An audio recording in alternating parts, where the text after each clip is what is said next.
மா நாடி இன்னைக்கு மாலா கிச்சன்ல என்ன ஸ்பெஷல்? இன்னைக்கு ஃப்ரைடே வெஜ் தான் ஸ்பெஷல். இன்னைக்கு நம்ம வீட்ல வந்து சூப்பரான சமையல் செய்ய போறேன். வெஜிடபிள் போட்டு வெஜிடபிள் குருமா செய்ய போறேன். அதுக்கு தொட்டு சாப்பிடுறதுக்கு வாழைக்காய் வறுவல், பீட்ரூட் பொரியல், இதுதான் இன்னைக்கு செய்ய போறேன். இந்த வீடியோ தான் பார்க்க போறீங்க, வாங்க பார்க்கலாம். டைம் ஆயிடுச்சு, டக்குன்னு குயிக்கா செஞ்சிடுவியா? அதாவது தான் 3 அடுப்பு வாங்கி கொடுத்துருக்காருல அப்பா, டக்கு டக்குன்னு ஒன்று பண்ணிடுறேன். ஓகே, ஸ்டார்ட் பண்ணிடலாம். ஆல்ரெடி அடுப்பு பற்ற வச்சாச்சு, பாத்திரமும் சூடாயிட்டு இருக்கும். எண்ணெய் ஊற்றிக்கலாம். ஃபர்ஸ்ட் குருமா செஞ்சிடலாம். இன்னைக்கு ஆதி ரெடி. தேவையான அளவு எண்ணெய் சூடாயிடுச்சு. அதுக்கு தேவையான வாசனை பொருட்கள் எடுத்து வச்சிருக்கேன். பட்டை, லவங்கம், ஏலக்காய், பிரிஞ்சி இலை, கல்பாசி இதெல்லாம் வச்சிருக்கேன். கூடவே ஒரு 1/4 ஸ்பூனுக்கு வந்து சீரகம் போட்டிருக்கேன். குருமாக்கு தாளிக்கிறதுக்கு. ஆமா, இது நல்லா பொரியணும். என்னெல்லாம் போட்டு செய்ய போற குருமா? இப்போ வந்து குருமாக்கு வெஜிடபிள் பார்த்தீங்கன்னா உருளைக்கிழங்கு, முருங்கைக்காய், கேரட், பீன்ஸ் எடுத்து வச்சிருக்கேன். வெங்காயம் கட் பண்ணி வச்சிருக்கேன். பச்சை மிளகாய் வச்சிருக்கேன். கருவேப்பிலை வச்சிருக்கேன். இங்க இருக்க பொருள் வந்து அரைக்கிறதுக்கு எடுத்து வச்சிருக்கேன். தக்காளி, இஞ்சி, பூண்டு, தேங்காய் லாஸ்ட்ல அரைச்சு ஊத்துறதுக்கு. இப்ப பொரிஞ்சிருச்சு. இப்ப இந்த வெங்காயம் போட்டுக்கலாம்.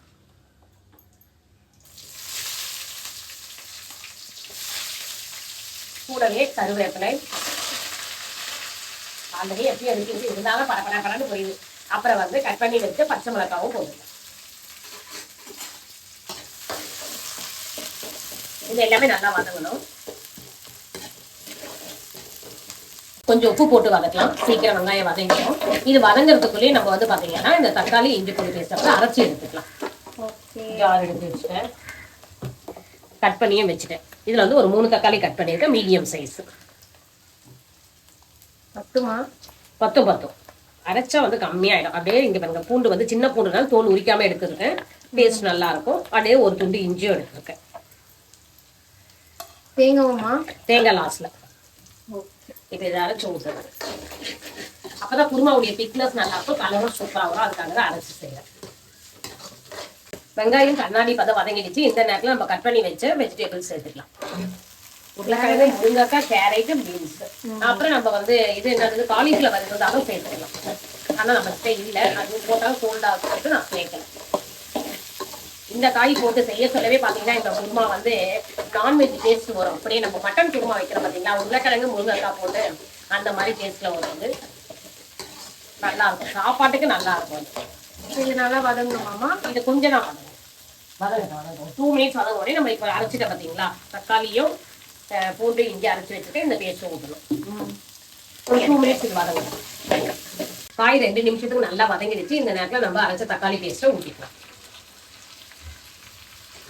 தக்காளியும் ஊத்தி ஒரு 2 மினிட்ஸ் ஆயிடும் போல. சிம்பிள் மெத்தடாமா? சிம்பிள், அதுக்குதான் ஈஸியா சொல்லி தரேன். நம்ம டைம் ஆயிடுச்சுன்னா இந்த மாதிரி நம்ம கடகடன்னு பண்ணிடலாம். இன்னொரு குருமா மெத்தட் இருக்கு, அது ரொம்ப ஈஸி. அது நெக்ஸ்ட் டைம் நான் இந்த குருமா போடுறதுக்கு நான் கரெக்டா சொல்றேன். ஆல்ரெடி நான் போட்டிருக்கேன், பார்த்துருக்கவங்க கமெண்ட் பண்ணுங்க, நீங்க பாத்தீங்களா என்னன்னு. குருமா நான் போட்டிருக்கேன், ரொம்ப ஈஸி மெத்தட் குருமா. அது டிஃபன் குருமா நினைக்கிறேன். டிஃபன் குருமா இல்ல, சாப்பாட்டுக்கே நானு வதக்கி இதெல்லாம் வச்சு செய்வேன் இல்லையா. டக்கு டக்குன்னு எல்லாத்தையும் வதக்கிட்டு செஞ்சா இன்னும் ரொம்ப ஈஸி ஆயிடும். குருமாவே ஈஸி தான். இது வதங்கட்டும். நான் ஒரு நாள் பண்ணேன், தண்ணி தனியா குருமா தனியா தெரிஞ்சுது. நானே இப்பதான் கத்துக்கிட்டு இருக்கேன் பார்த்து. அப்படியே கூட நீ வந்து என்னன்னா ஒரு ஆளுக்கு செய்யணும்னு சொல்லிட்டு நிறைய தண்ணியா ஊத்திட்ட. பொருள் எடுத்தது கம்மியா எடுத்திருக்கேன். வெங்காயம் கம்மியா எடுத்துட்டேன், தக்காளி கம்மியா எடுத்துட்டேன், தேங்காய் அதாவது ஆயா வீட்டுல தான் சம்பவம் ஆயிடுச்சு. 3 பேருக்குன்னு சொல்லிட்டு கம்மியா ரொம்ப கம்மியா எடுத்துட்டாங்க எல்லாத்தையுமே. ஒரு பொருள் கம்மியாயிடுச்சா என்ன ஆகும், தண்ணி எக்ஸ்ட்ரா ஊத்தக்கூடாது. அப்ப தண்ணி எக்ஸ்ட்ரா ஊத்தா தண்ணியாவே தான் இருக்கும். அது ஒன்றும் இல்லை. அப்படி ஆயிடுச்சுன்னா கூடவே கொஞ்சம் காரம் சேர்த்துக்கணும், கொஞ்சம் தேங்காய் அரைச்சி ஊற்றிடணும். அப்படி பண்ணணும்னு வச்சுக்கோ, குழம்பு இன்னும் டேஸ்டாகவும் ஆகிடும், நல்லாவும் இருக்கும், நம்மளுக்கு திக்னஸ் கிடைக்கும். அவ்வளோதான்.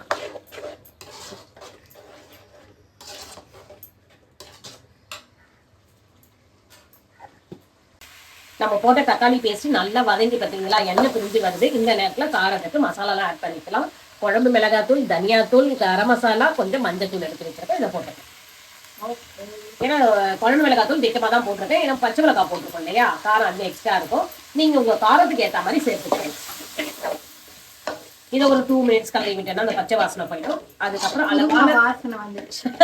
அப்பயே வந்திருக்கோம்னு சொல்லுவேன்னு பார்த்தேன். சரி நம்மளே நம்ம சமையல பெருமையா சொல்லக்கூடாது இல்லையா? இப்பதான் வருதுன்னு நீ சொல்ற. சரி அது காத்துல பறந்து போயிருக்கோம். காத்து அந்த சைடு அடிக்குவேன். இப்ப இதுவும் வதங்கிறதுக்கு தண்ணியை ஊத்தி மூடி விட்டுடலாம். காய் நல்லா வெந்த பிறகு தேங்காய் அரைச்சு ஊத்திடலாம். அவ்வளவுதான், குருமா முடிஞ்சு போச்சு. நம்ம போட்ட மிளகாய் தூளுடைய பச்சை வாசனை போயிடுச்சு. தண்ணியை ஊத்திக்கலாம் தேவையான அளவு. இந்த காயெல்லாம் நல்லா முழுகிற அளவுக்கு தண்ணி ஊற்றிக்கங்க, கரெக்டாக இருக்கும். அவ்வளோதான். இப்போ உப்பும் கூட போட்டுக்கணும். ஃபர்ஸ்ட் கொஞ்சம் பண்ணா அப்படி விசில் விட்டுருவோம்லமா? ஆமா, குக்கர்ல பண்ணா இன்னுமே தண்ணி கம்மியா விட்டு விசில் மட்டும் விட்டுட்டு அப்புறம் தேங்காய் ஊத்துறோம் பார்த்தீங்களா, தேங்காய் பேஸ்ட் ஊற்ற சொல்ல தண்ணி ஆட் பண்ணிக்கணும். இல்லைன்னா தண்ணி மேலே வந்துடும், குக்கரெல்லாம் ஈரமாயிடும். சரி, உங்க முகத்துல படுறது கூட வாய்ப்பு இருக்குதுன்னா திடீர்னு விசில் போட சொல்லலாம். தண்ணி நல்லா கொதிக்கணுமா? இல்ல, தண்ணி கொதிச்சு இந்த காயும் வேகணும். அதுக்கு டைம். அதுக்குள்ள நான் தேங்காய் பேஸ்ட் அரைச்சிட்டு வந்துருவேன். தேங்காய் ஒரு 3 பீஸ் எடுத்திருக்கேன், அதை கட் பண்ணிட்டேன். இப்போ வந்து 1/4 ஸ்பூனுக்கு சோம்பு, 1/4 ஸ்பூன் வந்து மிளகு எடுத்திருக்கேன் தேங்காய் பேஸ்ட் அரைக்கிறதுக்கு. இதை வந்து நல்லா மசிய அரைச்சி எடுத்துக்கலாம். சும்மா சூப்பராக ரெடியாக இருக்குது. காயெல்லாம் நல்லா வெந்து இது பார்த்தீங்களா? இந்த நேரத்தில் நான் தேங்காய் அரைச்சி வச்சுருக்கேன். எல்லா காயுமே நல்லா வெந்து எண்ணெய் பிரிஞ்சு வந்திருக்கு. குழம்பா குருமாவும் கொஞ்சம் திக்காக இருக்குது. தேங்காய் பேஸ்ட் அரைச்சிருக்கேன், இதை ஊற்றலாம். இது கூட வந்து கொஞ்சம் மிளகும் சோம்பும் போட்டு அரைச்சிருக்கேன். இப்போ பார்த்தீங்கன்னா நல்லா திக்காக இருக்குது. இப்போ தேவையான அளவு தண்ணி ஊற்றிக்கலாம்.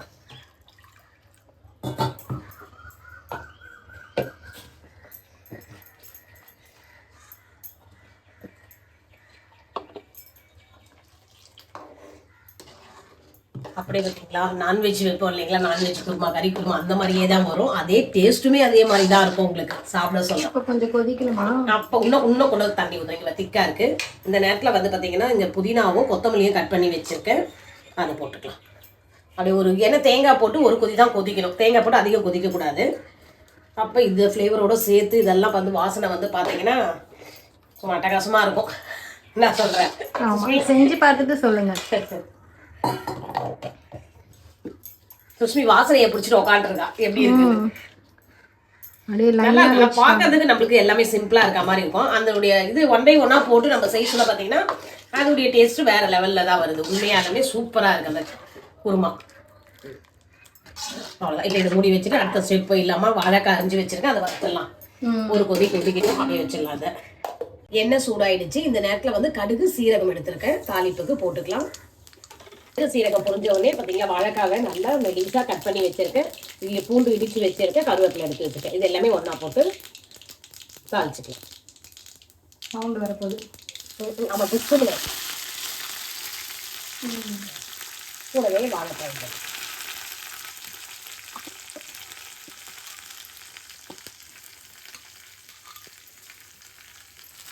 அந்த கடாய் எப்போ செய்யணும்? அந்த கடாய் வந்து பீட்ரூட் பொரியல் ரெடியாக வச்சுட்டு பீட்ரூட் மட்டும் தான் செய்வேன். தூள்லாம் எடுத்துட்டேன். அதை பொடியை அந்த ஜார்லேயே ஒரு சுட்டு போட்டுடலான்னு இருக்கேன்.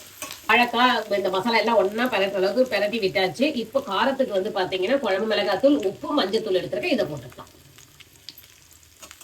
இதுவும் நல்லா கலரி விட்டு மூடி விட்டோம்னா ஒரு 5 நிமிஷத்துக்கு வந்து அப்பப்போ திறந்து கலரி விட்டா போதும். சும்மா மொறுமொறுன்னு சூப்பரான வாழைக்காய் வறுவல் ரெடியா ஆயிடும். மேலே மொறுமொறுன்னு இருக்கும், உள்ள சாஃப்டா இருக்கும், சாப்பிட்றதுக்கு டேஸ்டா இருக்கும். செய்ய சொல்ல அடுப்பு வந்து சிம்ல வச்சு செய்யணும்.